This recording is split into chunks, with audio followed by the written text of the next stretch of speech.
Me crié en la comuna de Pedro Aguirre Cerda, en una familia compuesta de 5 hermanos, mi papá carabinero y mi mamá dueña de casa. Para una chica de población era difícil, por ejemplo, algunos accesos. Sin embargo, yo tuve la oportunidad de estar en la universidad. Y en la universidad también tuve acceso a deportes y a muchas cosas muy entretenidas. Tenía un pololo. Mi pololo, empezamos a pololear muy jovencitos cuando estábamos saliendo como en el tercero medio.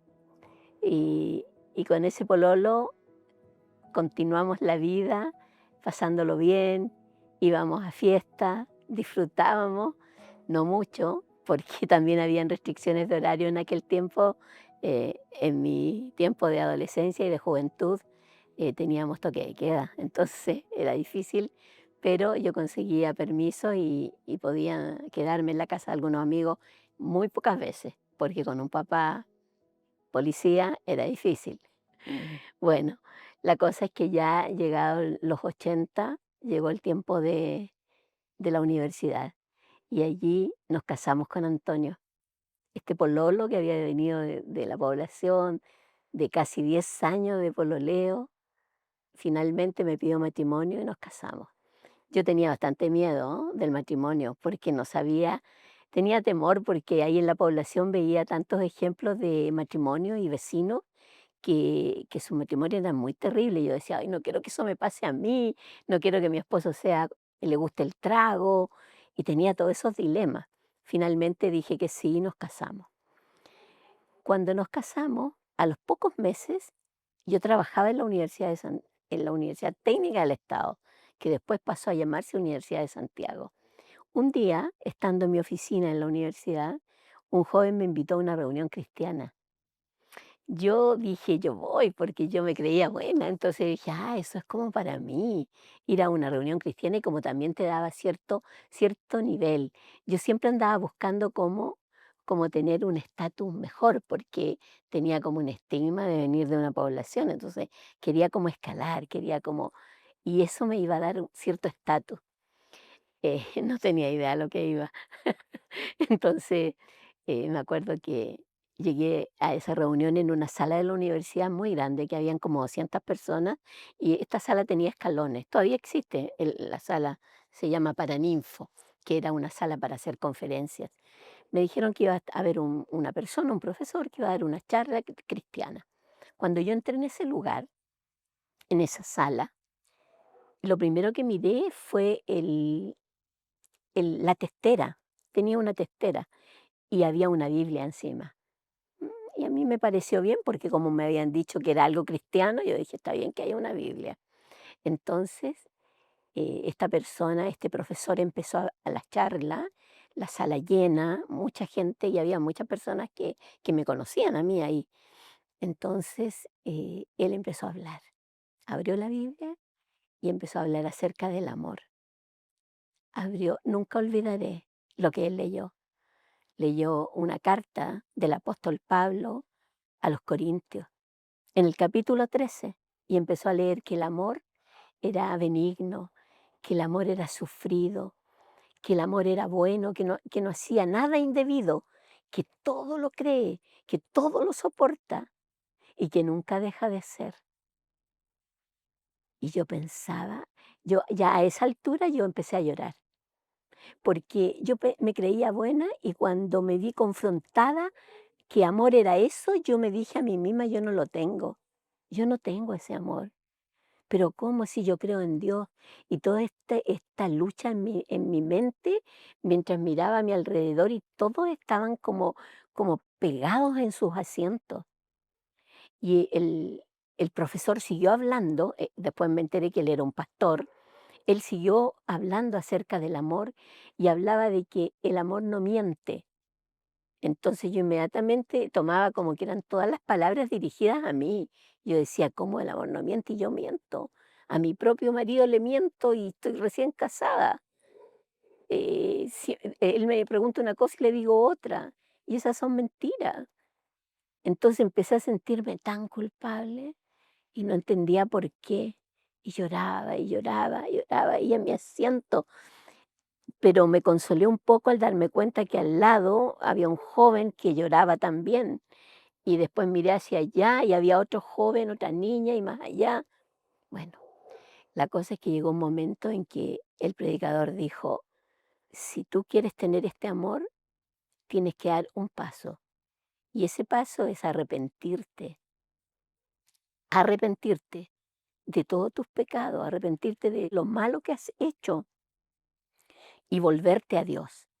El Señor te llama hoy día a que tú te vuelvas a Él y que tú puedas tener este amor, que es el amor de Dios. El Señor derrama este amor en tu corazón. Y yo decía, pero ¿cómo lo derramará? Yo quiero eso. Y ahí estaba meditando en el asiento, pero tenía toda la presión de ese público. Y yo decía, pero ¿cómo va a ser esto? En un momento, el predicador dijo, si tú quieres recibir a Cristo en tu corazón, arrepentirte de tus pecados, la palabra de Dios dice que si tú confiesas con tu boca que Jesús es el Señor y que Dios le levantó de los muertos, serás salvo. También dice, dijo el predicador, que si nosotros confesamos nuestros pecados, eres fiel y justo para perdonar nuestros pecados y limpiarnos de toda maldad. Y yo decía, qué maravilloso debe ser eso, poder que el Señor me limpie a mí de todos mis pecados y ser una nueva criatura. Y finalmente agregó que los que estaban en Cristo eran nuevas criaturas, que todas las cosas viejas pasaban y eran hechas nuevas. Y enseguida dijo, el que quiera hacer una oración para conocer a Cristo, para que Cristo entre en su vida, para que Cristo perdone tus pecados y te salve y seas llena de su Espíritu Santo, puedes venir acá adelante y vamos a hacer una oración. En ese momento todo el mundo agachó las cabezas y mucha gente lloraba. Y yo decía, yo no voy a pasar adelante, decía yo. No, me van a ver, ¿qué van a decir de mí? Me muero de vergüenza. Van a decir que yo tengo pecado, por eso voy adelante. Pero no me daba cuenta que todos los que estábamos ahí estábamos en la misma condición. Empecé a sentir pasos que caminaban hacia adelante. En un momento yo abrí los ojos, estaba toda la gente con las cabezas abajo. Yo abrí los ojos y miré, y adelante, en la testera y en el piso, estaban muchos jóvenes y estudiantes, niñas, jóvenes, y estaban algunos de rodillas. Y se sentía como un sollozo colectivo. Y yo decía, yo quiero ir, pero no puedo, me da vergüenza. Y sabes que en un momento sentí un pensamiento que me impresionó. Y ese pensamiento fue, ¿y qué te importan todos estos de acá? Si hoy día Dios te puede salvar. Y era como una locura. Yo decía, ¿cómo nunca oí de esto? Si nosotros íbamos a la iglesia con mi pololo en ese tiempo, pero nunca me dijeron esto, que yo me tenía que arrepentir, que yo era pecadora. Y todo ese ir y venir de mis pensamientos, en un momento me paré con una decisión, con una fuerza que no era mía, y caminé por esos escalones hasta llegar adelante. En ese bendito lugar, digo yo, en esa maravillosa sala llamada Paraninfo, que si cuando tengo la oportunidad de ir por ahí por la estación central paso a la universidad a mirar y a recordar esos tiempos maravillosos, y pasé adelante. Nunca en mi vida había llorado tanto. Lloré tanto, tanto, pero lloré desde el alma. Y repetí la oración que hizo el profesor, el predicador que estaba ahí adelante. Y dije, Señor, perdona mis pecados, sáname. Tenía tanta vanidad en mi vida y tanta mentira, tanta apariencia, eso de aparentar algo que tú no eres. Porque a mí me decían, oh, yo decía, yo soy feliz, yo me casé hace 4 meses y mi marido es maravilloso, todo es perfecto, pero no, no era así, no lo era, no lo era, porque yo no era perfecta, ni lo soy. el Señor te va llevando por un camino de perfección. Entonces ese día marcó un antes y un después en mi vida. Ese día me convertí al Señor, me convertí de todo corazón, empecé a leer la Biblia, empecé a orar y a entender lo que decía. Yo muchas veces había leído la Biblia, pero leía como leer un libro de historia. Pero ahora yo leía y esas palabras cobraban vida. Podía entender lo que decía, podía captar el mensaje que había detrás. Me acuerdo que cuando llegué a mi casa y le empecé a hablar a mi esposo, él me miró y me dijo, no, estáis loca, me dijo. ¿Cómo se te ocurre? Y él se enojó, se enojó. Fue fuerte, porque yo pensaba que él se iba a alegrar tanto porque yo estaba tan feliz, pero no fue así. Él se enojó y después yo le decía, quiero ir a la reunión que me invitaron los hermanos y él me ponía malas caras, estábamos recién casados, se enojaba conmigo. Después me decía, ya yo te voy a ir a buscar y me iba a buscar. eh, el grupo universitario consiguió una sala en una iglesia que está ahí en pleno centro, en Serrano. Y en esa salita nos juntábamos y ahí estaban las reuniones y hacían culto y podíamos ir a escuchar la palabra de Dios y habían pastores que predicaban y jóvenes también que predicaban la palabra de Dios.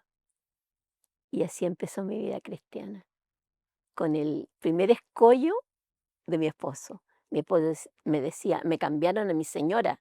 Posterior a eso, mi esposo empezó a hacer la guerra. Él me decía que así no íbamos a poder seguir, que cómo se me ocurría a mí si estábamos casados y yo me mandaba a cambiar a esas reuniones. Entonces lo que optó fue por él se iba al tenis y yo me iba a la reunión. Él se iba al fútbol y yo me iba a la reunión. Pero resulta que él después del tenis y después del fútbol se iba a eso que los futboleros van a entender este término, al quinto tiempo, cuarto tiempo, no sé cómo le dicen. Y eso significaba ir a tomar con los amigos, trago, cerveza y quedarse hasta altas horas. Y yo volví a mi casa después de haber estado en una reunión cristiana, haber escuchado la palabra de Dios llena de alegría, feliz. Y resulta que llegaba a mi casa y mi esposo no estaba. Y después llegaba tarde él, y ya no teníamos ese diálogo. Y yo decía, pero ¿por qué? Si ahora yo soy cristiana, yo estoy tan feliz, ¿por qué pasa esto? Fueron muchos meses en que estuvimos así, con muchos conflictos. Y yo muy triste, lloraba tanto yo porque y oraba al Señor. Y fue tanto que un día le dije, Señor, le dije yo no quiero orando, yo no quiero que tú me des hijos. No quiero tener hijos de un hombre que no cree en ti. Y después que dije eso, se lo pedí a Dios, yo decía, "Oh, pero ¿qué estoy pidiendo?". Pero lo dije y lo pedí. Bueno, en todo ese tiempo yo nunca quedé embarazada, nunca. Y no me cuidaba. Hasta que un bendito día mi esposo me fue a buscar ahí a Serrano, a la salida, me iba a esperar, pero resulta de que antes que empezara el culto, los hermanos que estaban en la puerta lo metieron para adentro. Lo hicieron pasar y él quedó en la última fila. Yo no sabía que él estaba ahí. Y resulta que hubo un pastor que hizo una predicación y predicó exactamente 1 Corintios capítulo 13 y habló del amor. Y también hizo un llamado, pasó mucha gente adelante. Y mientras las personas estaban ahí orando, yo vi que el pastor pasó por en medio del pasillo hacia el fondo. Y miré yo y estábamos preocupados de las personas que estaban haciendo su decisión por Cristo. Cuando el pastor fue hacia atrás y fue directo a mi esposo y le dijo a mi esposo, no resistas más al Espíritu Santo, vamos a orar. Y mi esposo le dijo, ya, oremos.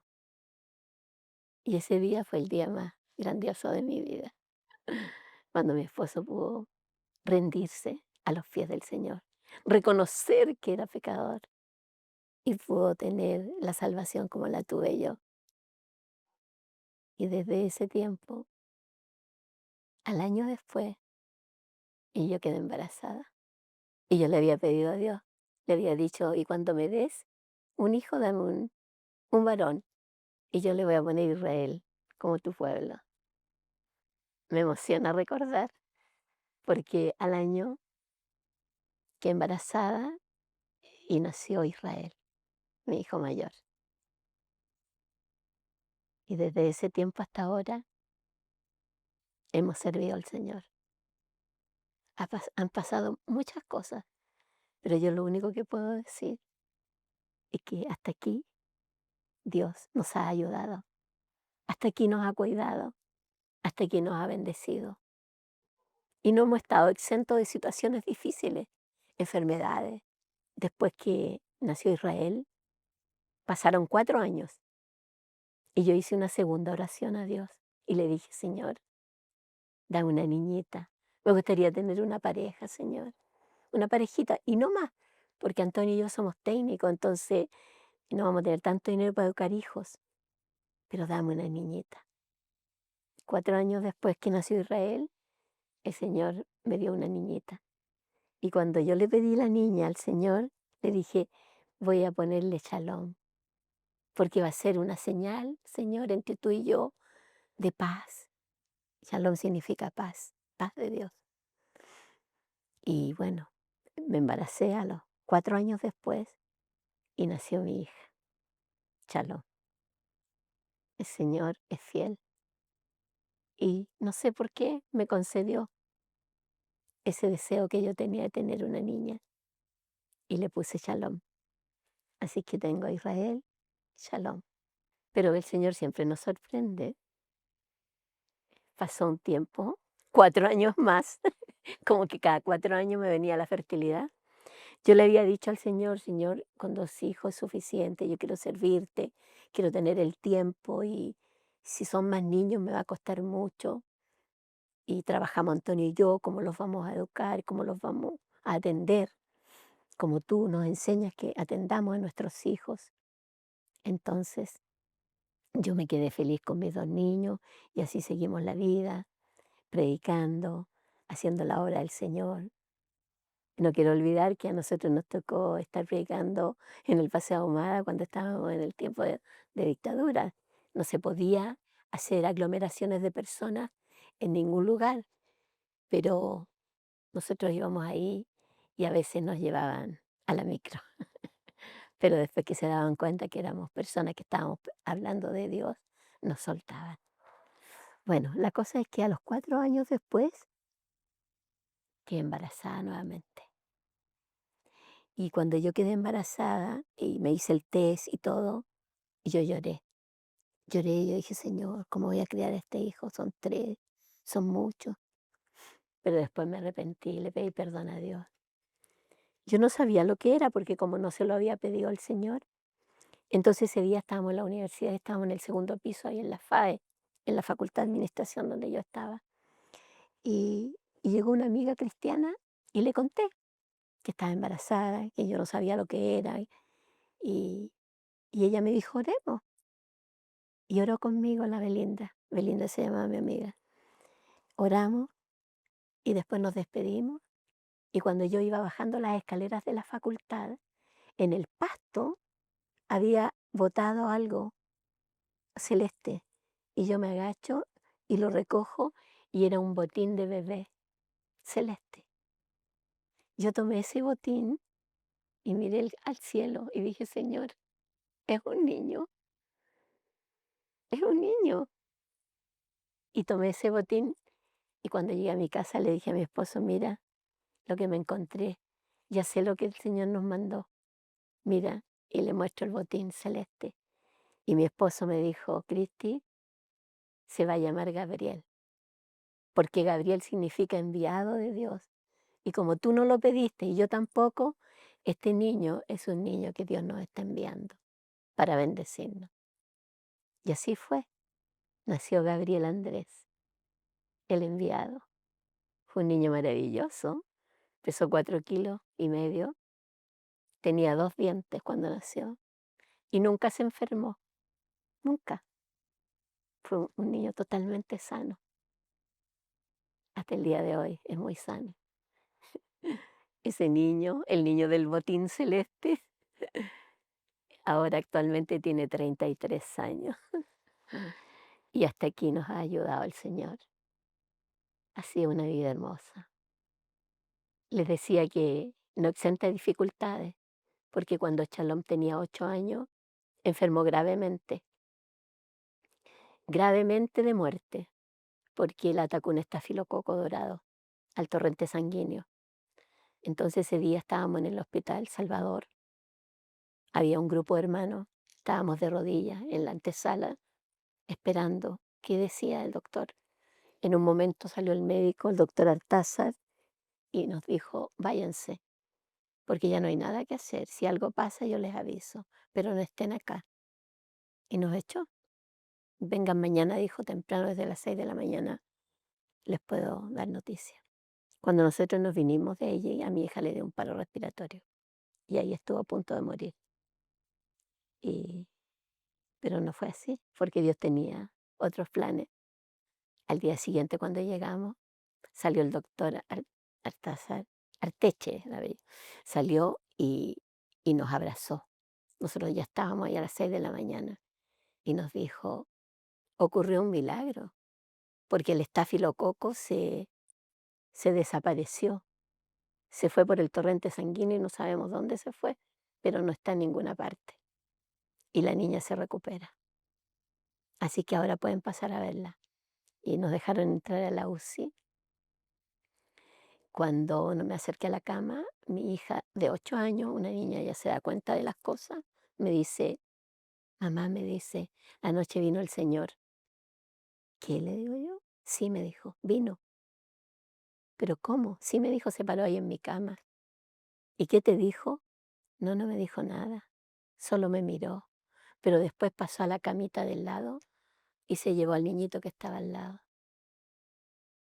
Y el niño que estaba hospitalizado en la UCI junto con ella había fallecido en la noche. Entonces son esas cosas que yo no sé, que Dios manda, que suceden. Dios sanó a mi hija, la rescató, la visitó y así nos ha visitado hasta el día de hoy. Vez tras vez, vez tras vez. Son tantos los milagros. El año hace 2 años atrás, en la pandemia. Cuando empezó la pandemia, le detectan el cáncer grado 4 a mi esposo. El informe del PET decía que no había solución porque grado 4 son escasos los casos que se salvan. Pero me van a creer que de allí lo levantó el Señor. Estuvo 3 meses muy mal, quimioterapia, sonda, y lo mandaron a la casa para que lo cuidara yo acá, haciendo de enfermera sin serlo, pero la oración de todos los hermanos de la iglesia donde nos congregamos y nuestra oración, el Señor tuvo misericordia y hoy día Él está sano. Así ha sido parte de mi vida y los sucesos maravillosos que han ocurrido. Lo más lindo es haberle conocido y dar testimonio de fe. Yo soy como aquella mujer que iba detrás de Cristo y que decía, si tan solo tocare su manto, y logró tocarlo. Y el Señor dijo, ha salido poder de mí. Y los discípulos le dijeron, pero ¿cómo? Si todo el mundo te toca, ¿cómo sabes? Yo he sentido que salió poder y ese poder tocó a la mujer que tenía flujo de sangre, que había gastado toda su vida tratando de sanarse.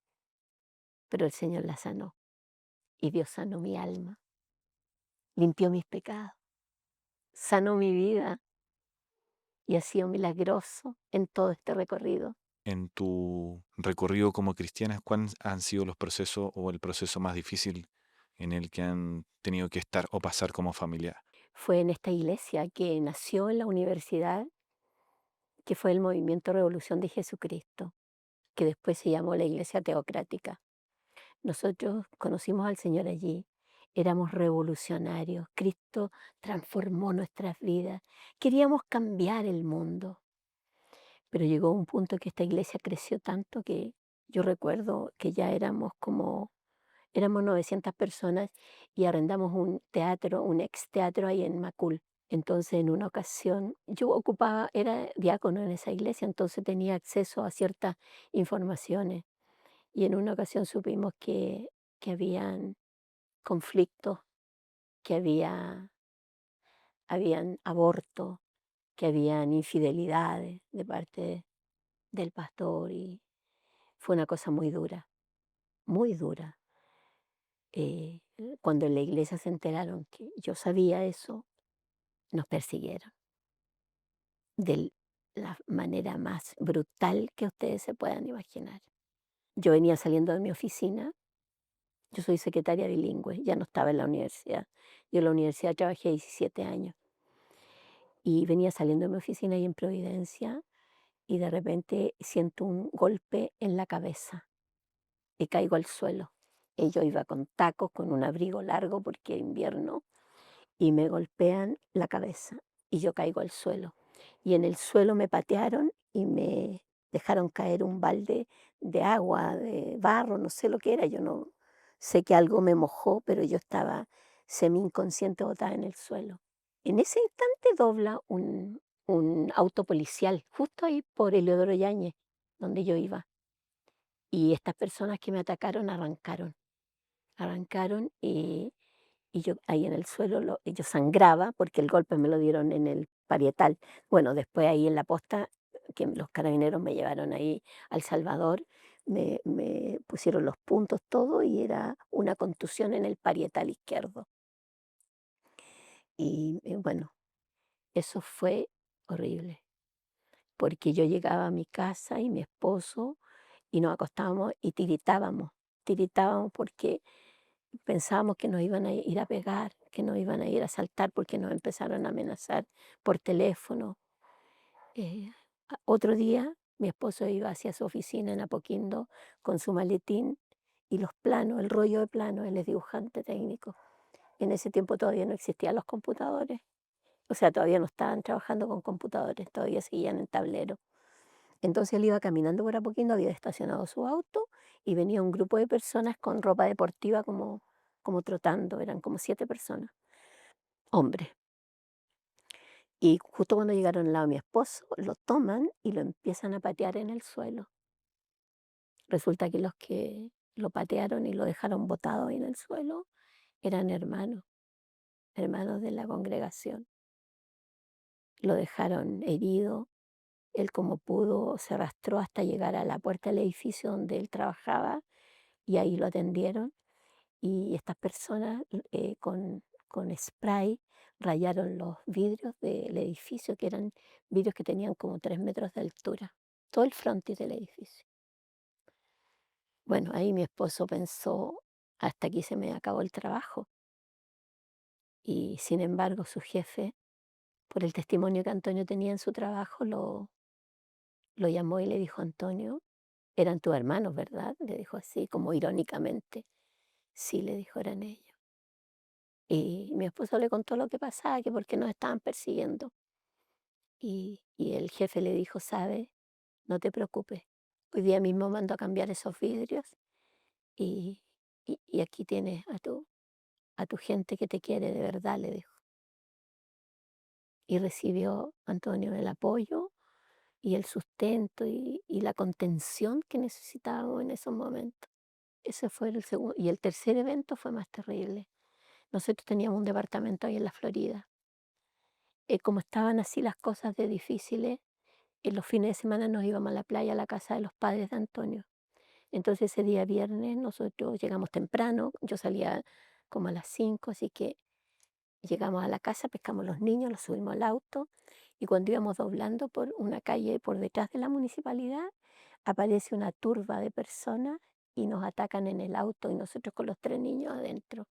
Israel y Chaloma atrás y yo con Gabriel Andrés en brazos. Y con unos bates empiezan a golpearnos el auto. Y nos golpearon el auto y nos empezaron a mover y yo pensaba que nos íbamos a dar vuelta. Los niños gritaban, yo gritaba y yo le decía, Antonio, arranca, arranca, arranca.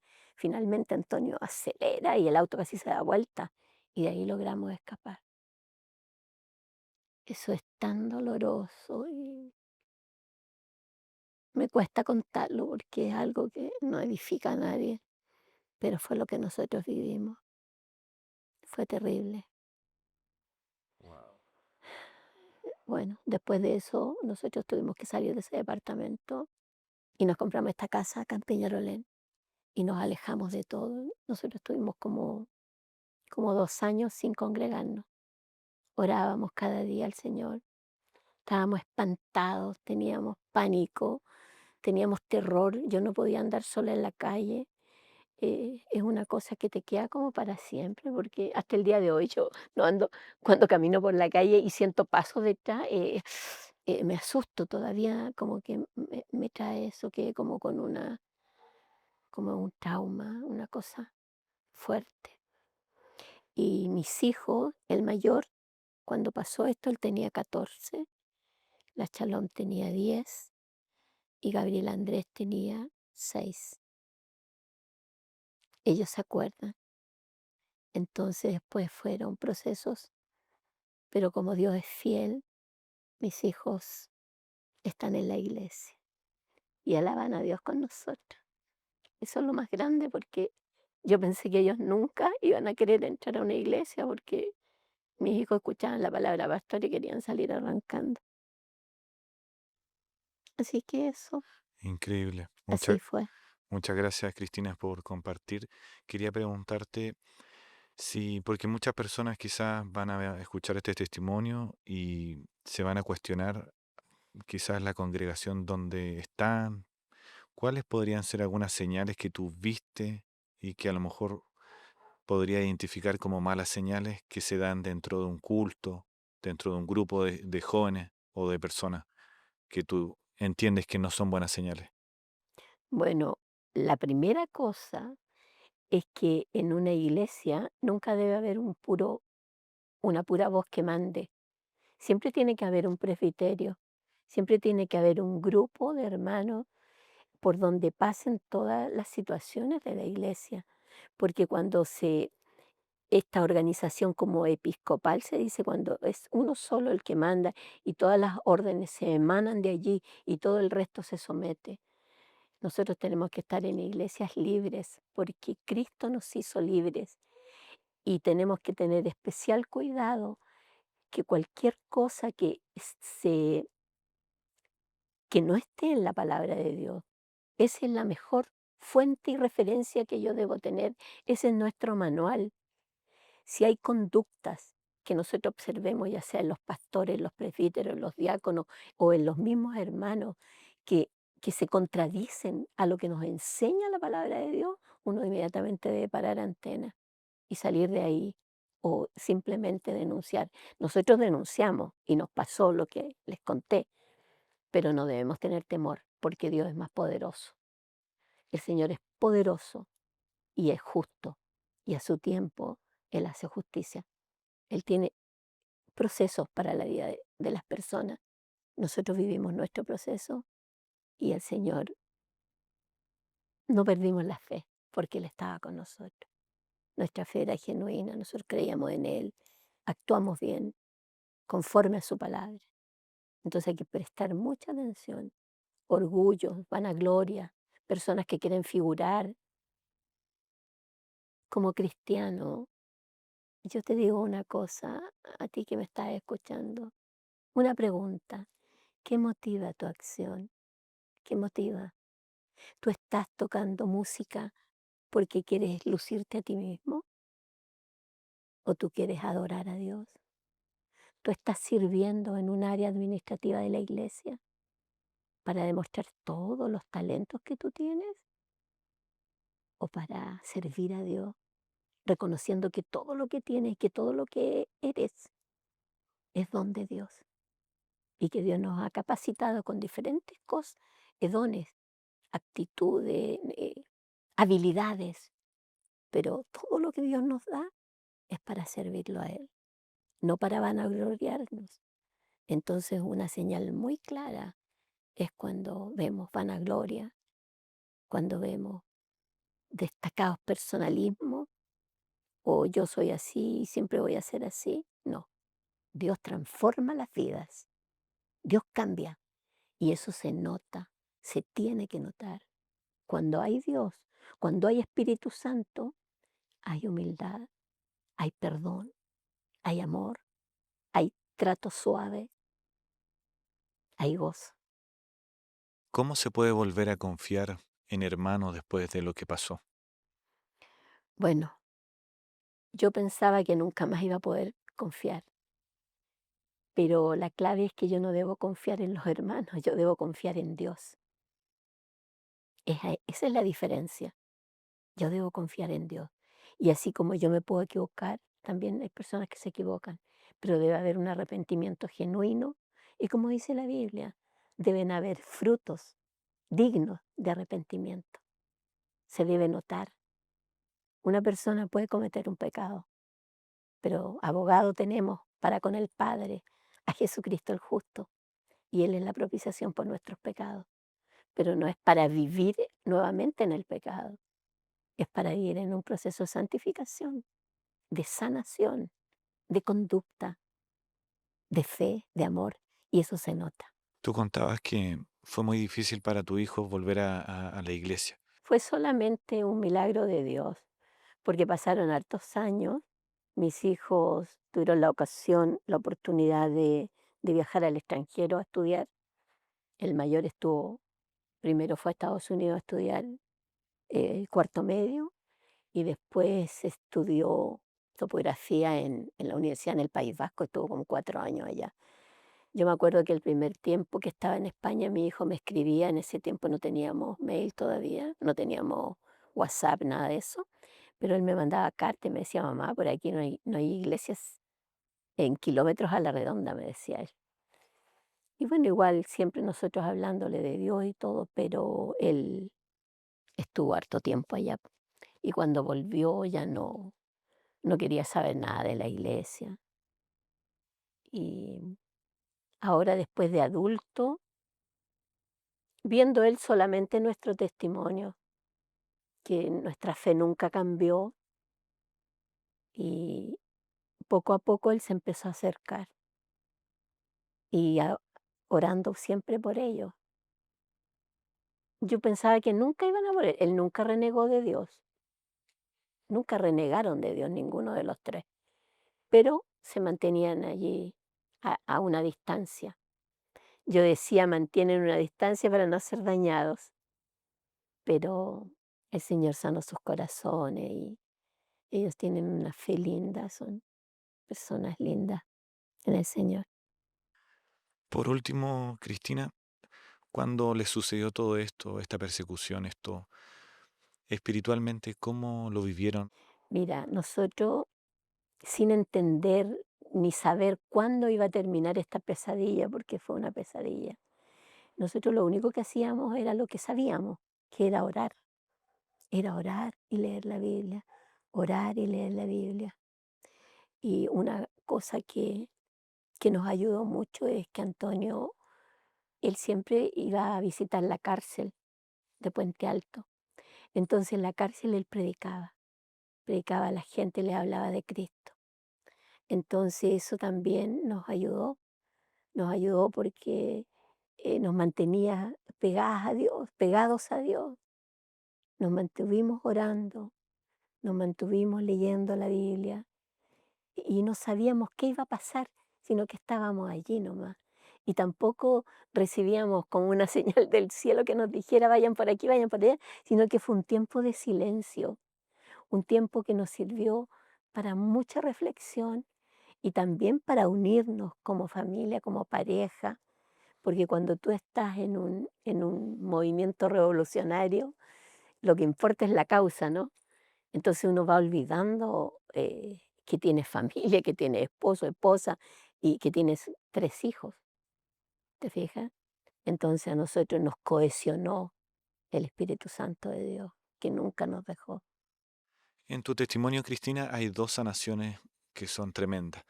¿Qué palabra podrías darle a las personas que están pasando en este momento por un problema muy complicado de salud, ya sea su hijo, su pareja o ella misma?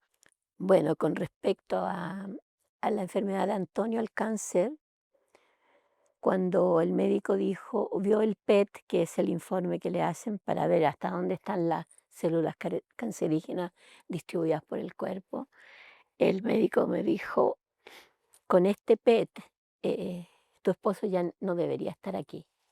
Esas fueron sus palabras. Cuando él dijo eso, yo pensé, sí, pero Dios es el dueño de la vida. No le dije al médico, sino que yo lo pensé. Y cuando él empezó la quimioterapia, yo recuerdo que en la iglesia, que no es una costumbre habitual de la iglesia presbiteriana, pero en esa ocasión una hermana dijo que yo pido que el hermano Antonio pase adelante para que toda la iglesia ore por él. Y Antonio pasó de rodillas y los hermanos oraron por sanidad. Yo oraba por sanidad, pero en el fondo de mi corazón decía, Señor, yo no sé lo que tú quieres, si tú quieres sanarlo o si tú quieres llevártelo. Tú sabes que yo me voy a morir de pena si se va, pero no sé qué pedir. Yo quiero, en mi egoísmo, quiero que tenerlo, y es lo que todos queremos cuando tenemos un enfermo. Queremos que se sane, pero si uno va a la palabra de Dios, eh, no todos son sanados, no todos son sanados. Yo no sé por qué esa pregunta que se la tenemos que hacer al Señor, pero sí sé que Dios sana, sí sé que sana porque lo viví. Pero si tú estás pasando una situación así tan tremenda como la que vivimos nosotros con la enfermedad de Antonio, solo tienes que orar y confiar en Dios y decir, Señor, que se haga tu voluntad, que se haga tu voluntad. Porque a veces tú querrás retener a lo mejor a un enfermo y no es lo más bueno ni para él, ni para ti, ni para la familia. Pero sí Dios sabe que es lo más bueno para ti y para tu familia y para la persona que está pasando la enfermedad. Así que solo orar y esperar de Dios lo que Él tenga para cada uno.